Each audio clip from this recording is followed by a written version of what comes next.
me voy a poner aquí porque si no, no me creéis. Se han picado. Marta sigue sonriendo, sigue riendo, están haciendo piña diciendo qué bien ha quedado lo de las películas. Entonces, picaros las mesas que quedan, ¿vale? Picaros un poquito. Uy, hablando de picarse, ya se me han cambiado. Ya se han puesto en modo, bueno, iba a decir en modo seta. ¿Sabéis lo que es un seta? ¿Sabéis lo que es una persona seta? Es que depende de qué zona se dice una... ¿Tú asientes de dónde eres? Tú de aquí de Madrid, entonces puede que... De Príncipe Pío, de hecho, vives en la estación. Estás en tu casa ahora mismo. Para ti un seta es lo mismo que para mí. ¿Cómo te llamas, por fin? Victoria y Carlos. ¿Pero sois Pimpinela? Me encanta este momento, porque además tienes portavoz. Victoria, Carlos es el que habla por los dos. ¿Ah? Vale. Hombre, con tu altura, porque eres alto sentado, mejor de pie no. No, que no vemos al fondo, que hace falta una proyección. Yo lo decía porque hay gente que seta lo llama a otra cosa. Para mí un seta es esta gente a la que le vino bien la pandemia, porque no había que saludar. Esa es la gente seta. Esa gente a la que tú le preguntas, perdona, ¿por aquí pasa el autobús 28? Y te hacen, sí.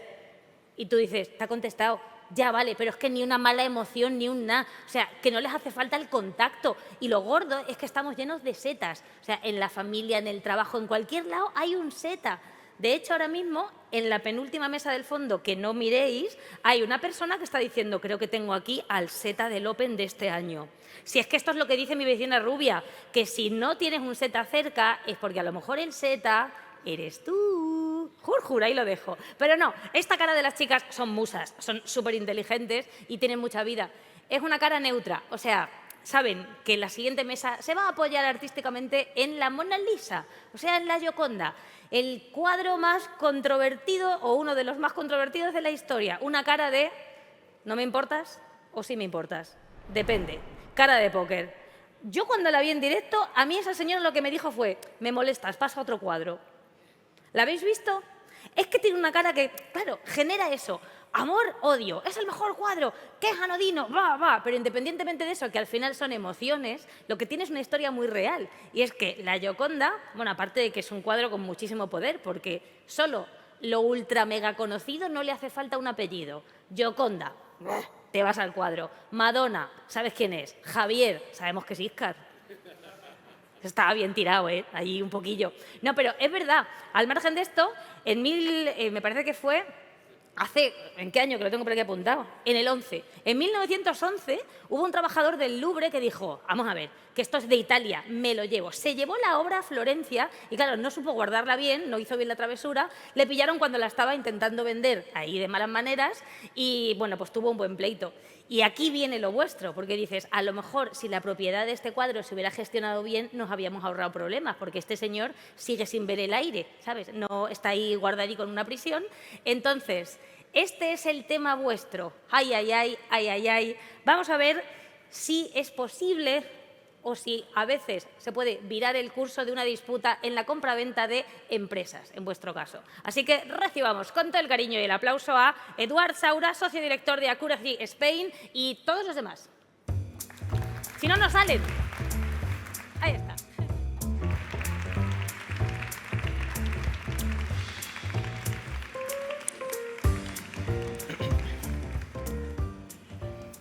Bueno, buenas tardes. Gracias por asistir.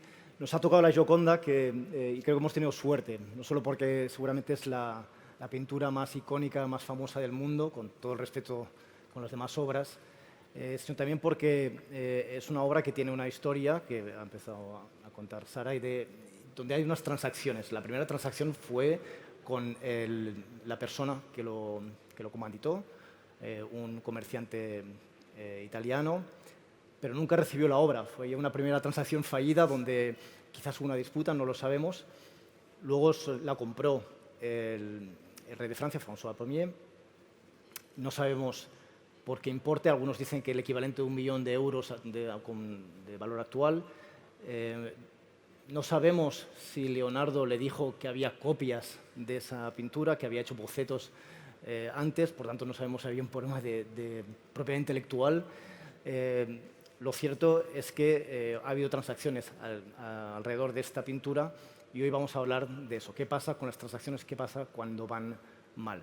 Es una obra renacentista, como sabéis, el Renacimiento, una de las cosas que aportó fue esa pintura por capas, que le da esa profundidad y esa materia a la pintura, que luego ya se quedó. Y esas capas son parecidas a las capas que hay en una transacción, donde hay una capa financiera, una capa legal, una capa de financiación, una capa de seguros. Y hoy tenemos un panel que representa a esas capas que configuran una transacción y que son tan necesarias. Entonces, me acompañan hoy Sara Sagaranzarain, que es directora legal del Departamento de Litigación y Arbitraje de Berchets en Madrid. Tienes doble nacionalidad española y estadounidense, no lo sabía. Tienes mucha experiencia en arbitraje, también en litigios locales. Estás también a punto de ser solicitor en Inglaterra. Una persona polivalente como lo era Leonardo. Asesoras a clientes en todos los sectores, pero con un énfasis en particular en construcción, infraestructuras, energía, financiero y tanto en arbitraje comercial como en inversión. Paloma, a su izquierda, es Senior Legal Counsel de The Minor, que ya conocéis, empresa líder en financiación de litigios. Te encargas del mercado ibérico y latinoamericano, tanto en la evaluación de las oportunidades como en el desarrollo del negocio. Eres graduado en Derecho, sé que también tienes muchas cosas que decir en este ámbito. Y antes de estar en The Minor estuviste por Técnicas Reunidas, Freshfields y Pérez de Orcas, una trayectoria también muy polivalente e impresionante. Y por último, Juan Ramón Pla, que es vicepresidente del grupo SAPSEC, que es líder en España, en Iberia, de seguros, en particular seguros en el sector de M&A. Por cierto, enhorabuena por la incorporación de Eduardo Dávila como vuestro nuevo CEO. Es un gran fichaje. Y bueno, dentro aseguráis seguros, proponéis seguros en M&A y también estás muy involucrado en todo lo que es institucional, en la intermediación de seguros a nivel europeo. Me he notado los dos nombres, no las conocía estas dos asociaciones, que son BIPAR, que es la Federación Europea de Intermediación de Seguros, y también eres vicepresidente de la European Forum for Insurance and Financial Intermediation. Como veis, un panel muy variado, como lo era el propio Leonardo. Y quien habla de la Gioconda habla de la sonrisa, es el tópico, ¿no? La sonrisa, si sonríe o no sonríe, es una cuestión de interpretación y, por tanto, si estamos hablando de interpretación, ya vemos que es exactamente lo que puede pasar cuando uno firma un contrato y pensando que lo tiene todo bien atado, pero luego resulta que no, que hay cosas que no están tan claras una vez pues aparece algún tipo de disputa, ¿no? Entonces, para introducir el debate, Sara, por favor, ¿nos puedes explicar por qué surgen los litigios en contratos M&A, qué cláusulas suelen dar más problemas?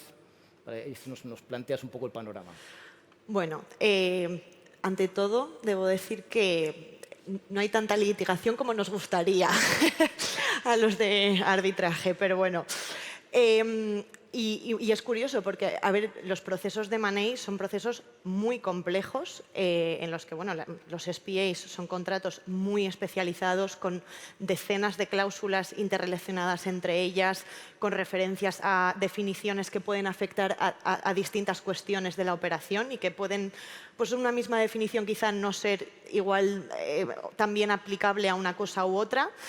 Entonces, bueno, o sea, además le preceden a estos procesos negociaciones también muy complejas y a veces un poco tensas. Y encima, si le añadimos que los deadlines suelen ser también un poco limitados, pues bueno, a veces se pierden algunos detalles, ¿no? En la redacción de determinadas definiciones o de algunas reps and warranties.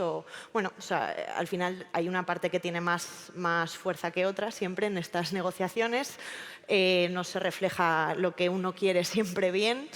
Y bueno, quizá se podría evitar con una intervención en una fase previa, tanto de un litigador como de un experto, porque bueno, me preguntas qué cláusulas o qué disputas, ¿no?, son más comunes.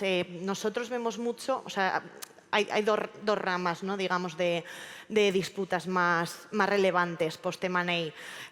Las jurídicas, ¿no?, donde vemos, pues, bueno, incumplimientos de reps and warranties que pueden ser de todo, bueno, pues, de todo tipo.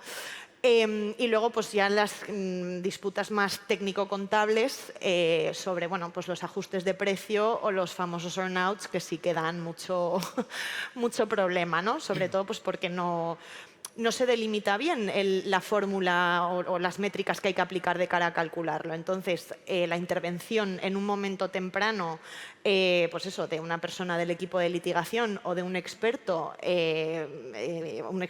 contable que pueda desarrollar bien pues qué normas contables hay que aplicar, qué métricas, definir bien qué entra dentro del net capital de la deuda, porque se pierden detalles. Entonces, esa intervención temprana podría ayudar quizá a evitar esas disputas. Y luego también estamos viendo últimamente una variante nueva, digamos, de disputas, y es, bueno, que luego explicará Juan Ramón, pero es un poco también con la aseguradora detrás, que le están asegurando reps and warranties. Entonces, bueno, es una forma distinta porque al final no está el vendedor involucrado en la disputa posterior. Entonces, a efectos de obtención de prueba y de, bueno, de analizar la estrategia y demás, cambia un poco la forma de afrontarlo. Muy bien. Paloma, seamos sinceros, a ti te interesa que haya disputas, con lo cual el tema para ti es cómo es posible que no se eviten las disputas, porque te interesa que haya financiación y que haya mercado, ¿no? Explícanos, quizás para empezar, cuál es el proceso que seguís para analizar una oportunidad que os llega, para determinar si es financiable o no, con qué condiciones, qué hacéis. ¿Hacéis vuestra propia due diligence? ¿Lo hacéis interno? ¿Requerís personas externas? ¿Cómo lo hacéis? Pues muchas gracias, Eduard. Y efectivamente, a pesar de que esta mesa se titule como evitar disputas de M&A, yo no tengo un especial interés en evitar este tipo de disputas, tampoco en fomentarlas, ni mucho menos, pero bueno, lo que nos gusta son casos sólidos, con una buena base jurídica y con unos daños que estén bien cuantificados. Nuestro proceso es, bueno, es estándar, es similar al que se sigue en el mercado de la financiación de litigios. Tenemos dos fases muy diferenciadas. Cuando recibimos una propuesta de financiación, hacemos lo que llamamos un sniff test. Entonces, quizás durante una semana y unos pocos días revisamos aspectos más relevantes del caso, vemos si hay algún tipo de red flag que pueda poner en peligro el caso, como cuestiones relacionadas con la prescripción, faltas de legitimación, etc. Y, por supuesto, analizamos los presupuestos de peritos, de abogados, si es un arbitraje, honorarios de árbitros, corte, etc. Y si a priori todo nos parece que puede tener sentido, comenzamos una primera fase de due diligence en la que nosotros internamente analizamos los asuntos. Es verdad que en Deminor todos los abogados provenimos del mundo de la litigación, todos hemos formado parte de grandes despachos y bueno, entonces tenemos la capacidad de hacer ese primer análisis.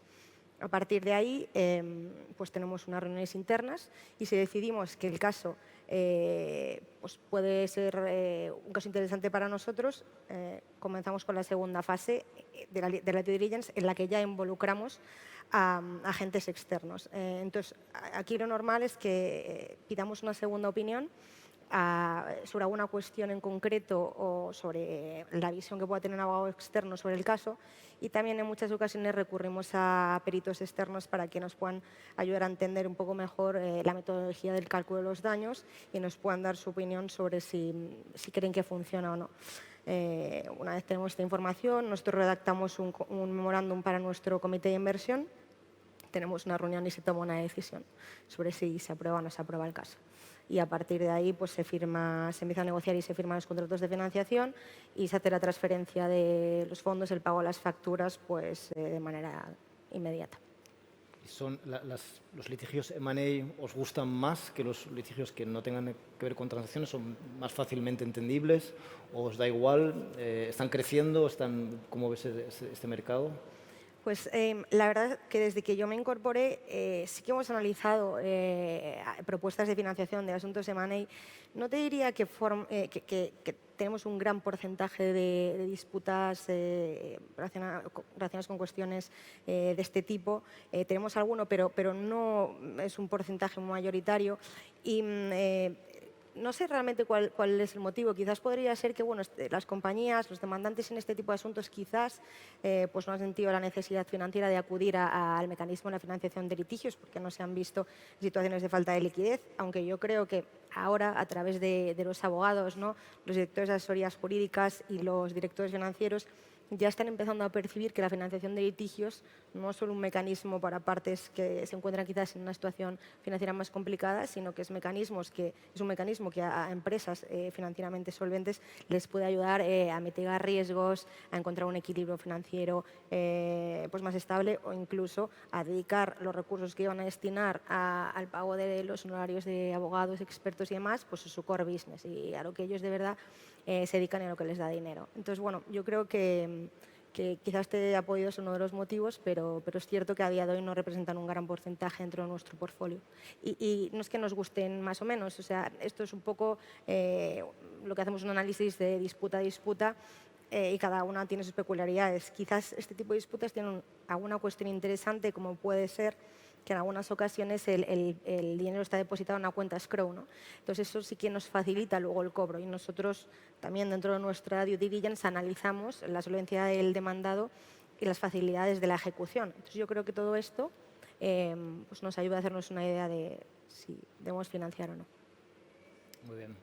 Bueno, hemos visto antes que había habido un primer incumplimiento con la Gioconda cuando Francisco Giocondo lo pidió, pero nunca recibió el cuadro. No sabemos qué pasó, si hubo también ahí disputa o algo. No sabemos si hubo un seguro, quizás hubiese podido pues arreglar seguramente el litigio que seguramente hubo entre Leonardo y su cliente. Entonces, Juan Ramón, explícanos también tú primero cuál es el proceso de análisis que hacéis cuando os solicita o bien el comprador o el vendedor o ambos un seguro para acercar posiciones y al final facilitar que se cierre un SPA.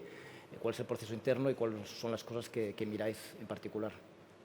Muchas gracias, Eduard, por la presentación. Igualmente, gracias también al Open de Arbitraje por habernos invitado a esta mesa.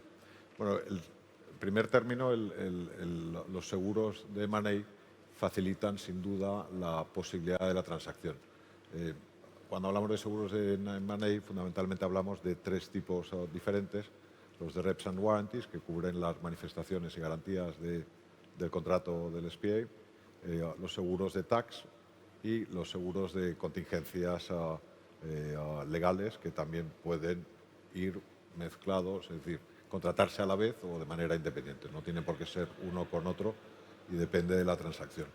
¿Por qué son muy útiles este tipo de seguros? En primer lugar, facilitan lo que es los términos de la transacción, reducen las cantidades que deben de quedar a cuenta dentro de una operación, dan confianza a las partes, hay alguien que está dando un respaldo a esa operación y que la facilita y, por tanto, es una herramienta que es cada vez más utilizada. En cuanto a la parte de los seguros de M&A, y sobre todo los de Reps and Warranties, es muy importante tratar de participar desde un inicio en la transacción.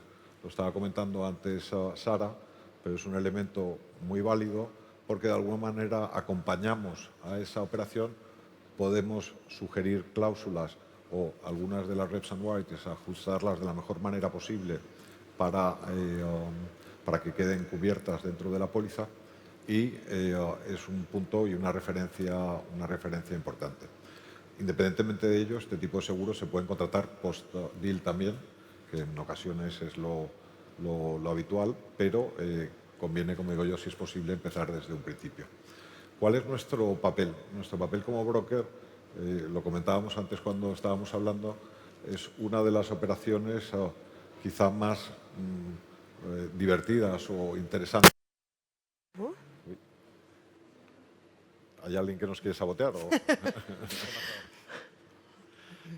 Pues es una de las operaciones quizá más entretenidas o divertidas porque nos metemos realmente dentro de la operación. Estamos allí acompañando a los abogados, estamos acompañando a las partes que asesoran en esta operación y, por tanto, para nosotros, desde un punto de vista profesional, es francamente atractivo.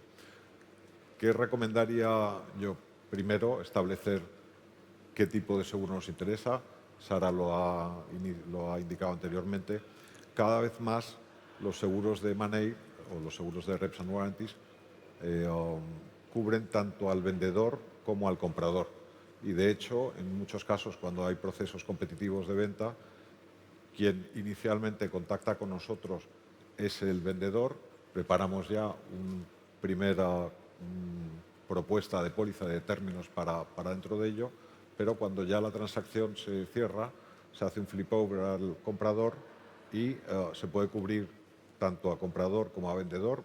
Normalmente no supone un incremento de costes que sea apreciable en el mercado que estamos viviendo actualmente, con lo cual pues, facilita mucho toda la transacción. En cuanto a los seguros de tax, ya son más específicos, hay que hacer un análisis, lógicamente, de cuál es la contingencia que existe en ese momento, y los de litigios, que son los que más recientemente se están introduciendo en el mercado, requieren un análisis totalmente a fondo para valorar si ese caso es asegurable o no es asegurable.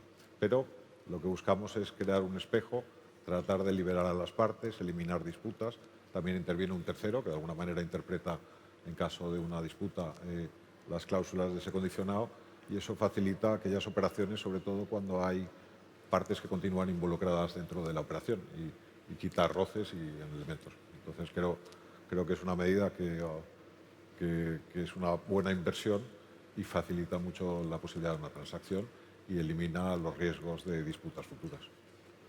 ¿Os hacéis vuestra propia también, idealmente, de due diligence durante el proceso? Durante todo el proceso, para suscribir una póliza de Reps and Warranties es fundamental tener acceso al data room, ver todas las due diligence, acompañarlas, porque al final la aseguradora está cubriendo las manifestaciones que legítimamente hace fundamentalmente el vendedor, pero es una parte vital que todo ello case, porque si no lo que se genera es una incertidumbre y empezarían a aparecer exclusiones que son innecesarias. Desde el primer momento se accede a todo ello, y aunque sea post-deal, también se exige acceso a toda la información. No todas las operaciones, sobre todo cuando son operaciones más o menos sencillas, exigen una due diligence completa o no una due diligence en toda su extensión, pero sí es complejo, desde luego, y sí tener un acceso muy transparente a lo que está ocurriendo. Y nosotros, como broker, apoyamos en ese aspecto a los contratantes de la póliza, y tratamos de conseguir que la aseguradora dé toda la cobertura posible. Esto además se hace de dos maneras, no solamente tratar de que cubra al 100% las manifestaciones y garantías que existen, sino también a través de lo que llamamos enhancements, como puede ser ampliación de las definiciones de comprador, etcétera, para que haya una protección casi total a esa operación. También en el ámbito internacional, si la transacción es internacional, también podéis en cubrir. multijurisdicción, etcétera, además, existen ciertas restricciones en cuanto a países en situaciones de guerra o conflicto, y luego, como este tipo de pólizas fundamentalmente se suscriben por parte de aseguradoras norteamericanas o norteamericanas entendidas como estadounidenses, o aseguradoras inglesas, en muchas de ellas existen cláusulas, países bajo sanción, etcétera, además, en donde no se puede cubrir.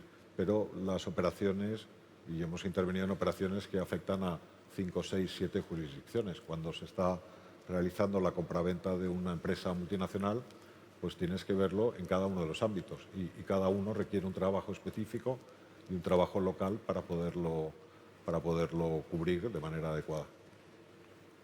Muy bien. Sara, has comentado antes que al final el SPA es la culminación de un proceso de negociación y de due diligence y de análisis, ¿no? Por tanto, entiendo que hay dos momentos en los que se pueden evitar las disputas, o se puede, por lo menos, mitigar el riesgo de disputa. Una es haciendo una buena due diligence, y otra sería la redacción propiamente dicha del contrato. ¿Qué recomendaciones darías en ambos lados? En la parte de la due diligence previa a la firma del SPA, y luego en la parte más de redacción y del contrato. Bueno, en la parte de due diligence, la intervención, pues eso, de un litigator y de un experto a la hora sobre todo de formular el Q&A, yo creo que es importante, porque es verdad que en función del tipo del precio que se establezca en el contrato, la diligencia que tiene que tener el comprador es mayor o menor. Por ejemplo, en un lockbox el comprador tiene que ser mucho más diligente, está cerrando ya el precio. Entonces, en todas las preguntas puede haber muchos matices y se pueden dejar, o sea, el dejar cosas sin contestar o el no preguntar sobre una determinada cosa puede entenderse como que no es luego importante. Entonces, no hay nada establecido realmente sobre cuánto hay que preguntar y cuánto no, pero es verdad que en procesos en los que la diligencia del comprador debería ser un poco más reforzada, creo que debería haber alguien detrás revisando que la pregunta no es... los estados reflejan lo que consideráis que es veraz o cuál ha sido la performance de esta unidad productiva y, oye, si se ha visto que ha bajado en ese determinado año, pues indagar un poquito más o no dejar, que las preguntas no sean muy amplias. Luego ya en cuestión de redacción, pues las definiciones son muy importantes. Definición de comprador y vendedor, sobre todo para luego establecer el conocimiento, marcan mucha diferencia. Luego también al hilo de lo que estaba hablando Juan Ramón, que me he acordado de otra disputa en la que es importante también en la redacción distinguir bien el método de resolución en función de la disputa, porque normalmente las disputas que son más técnico-contables se refieren a un experto independiente. Entonces, delimitar muy bien el ámbito de lo que tiene que decidir el experto es muy importante y también, sobre todo, en cuestiones donde por ejemplo, en un ajuste de precio o en el pago de un earn-out, se está cuestionando... Paraos que estáis en el sprint final, ¿eh? Bueno. Toca la parte en la que hay que hacer más ahínco. Tengo una micropregunta. Hemos perdido... ¿Está bien la gran ola de Karayagua? Sí. Kanagawa. ¿Los habla? No, Es que la tenemos aquí Sí. en El mío parece que sí, de ¿no? una manera. Kanagawa. Con G. Kanagawa. Se está oyendo por ahí algo. Bueno, igual él tiene distintas traducciones. ¿Y el autor? ¿Otuska? Okusai, no. Okusai. ¿Está abierto el micro? ¿Está abierto mi micro? Daba la sensación. Problemas del directo. ¿Ya? Ah, vale, ya está. Lo que decía, que es importante establecer el procedimiento bien de resolución de la disputa porque hay veces que se solapan. Puede haber una disputa sobre el pago de un earn-out y se esté cuestionando la veracidad del estado financiero o de cómo se ha calculado. Entonces, a la vez, puede haber un incumplimiento de una rep and warranty. Entonces, es verdad que por el principio de especialidad normalmente se debería paralizar el procedimiento, el arbitraje o la litigación en favor de la determinación del perito independiente, que puede ser beneficioso, ¿no?, para la aseguradora porque, oye, ya se está discutiendo una gran parte de lo que luego igual le toca pleitear a ella. Entonces, delimitar bien también esas cláusulas es bastante importante. Es que he visto muchos ejemplos de cuestiones que, vemos después y decimos, oye, esto se podía haber redactado de otra forma, pero lo importante es eso, que haya un experto de antemano para, sobre todo, definir el cálculo del ajuste del precio, las métricas, en el earn-out lo mismo, porque los earn-outs normalmente son bastante limitadas, las explicaciones que se tienen en los SPAs, y un litigador para definir bien pues, el alcance de conocimiento de las preguntas del Q&A, comprador, vendedor, etcétera. Estás hablando justamente del Q&A. Una parte de los litigios que nosotros vemos en M&A es sobre el disclosure, ¿no? Y siempre hay un debate un poco filosófico sobre qué es lo que el vendedor tiene que decir de modo propio, ¿no? Tiene que decir todo lo que sabe, todos los riesgos, los más importantes, tiene que esperar que le pregunten. Si le preguntan, tiene que decir lo mínimo. ¿Dónde está el límite entre ese deber al final, de veracidad y de vender la cosa justa, ¿no? que el otro también es un comprador profesional, también tiene un deber de de hacer su propia diligencia, ¿no?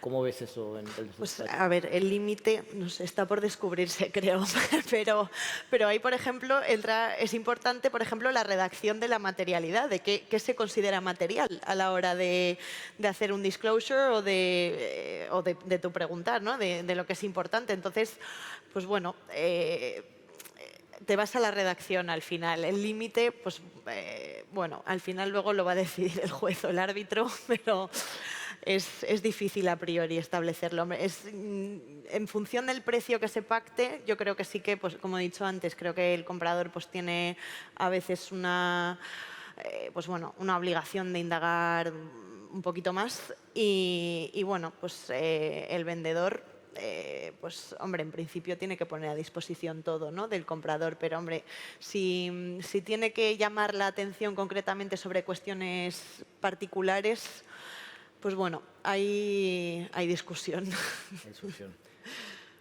Hablabas antes de tener buen litigador. Imagino que es importante que haya una buena cláusula de arbitraje, ¿no?, para dar trabajo a todos los que estamos aquí. Porque vemos a menudo que es un problema, de hecho, y es a veces incluso un problema también para aplicar o para financiar el litigio. Es decir, tiene consecuencias importantes el cómo se tiene que dirimir esos incumplimientos, y no siempre, como dices tú, se deja para última hora ese tipo de cláusulas y luego Sí. dan problemas, ¿no? Sí, varias veces nos ha pasado que, bueno, pues un equipo de Money nos pregunta, o sea, como si fuese algo completamente irrelevante en el último momento, oye, revísame esta cláusula, ¿vale? Y muchas veces no tienen mucho sentido, o sea, son entre dos partes españolas, pero ponen, yo qué sé, sede en París o, bueno, cosas que no tienen mucho sentido, pero de cara a ya establecer arbitraje versus jurisdicción ordinaria, yo creo que en cuestiones de post-M&A, creo que es, vamos, yo recomendaría arbitraje, o sea, por la especialización de los árbitros. O sea, yo me imagino tener que llevar, bueno, asuntos de ajustes de precio o cálculos de earn-out con periciales extensísimas y muy técnicas a una jurisdicción ordinaria y me da un poco de respeto. Bueno, sobre todo si eres el comprador. Claro, al vendedor le puede interesar un poco más, quizá, pues bueno, jugársela a un juez que, pues bueno, 15 minutos antes ha estado viendo, pues, no sé, alguna cuestión mucho más sencilla, ¿no? Cierto. Paloma,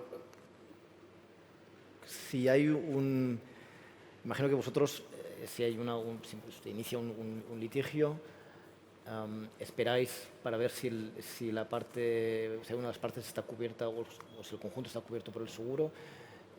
¿Es así como procedéis? ¿Es una práctica habitual? Bueno, yo creo que en un caso así lo normal sería que pues entre el abogado y el seguro, analizaran el asunto, evidentemente determinaran si el seguro cubre la contingencia o no, y a partir de ahí definieran un poco la estrategia del cliente y luego acudieran a nosotros, ¿no?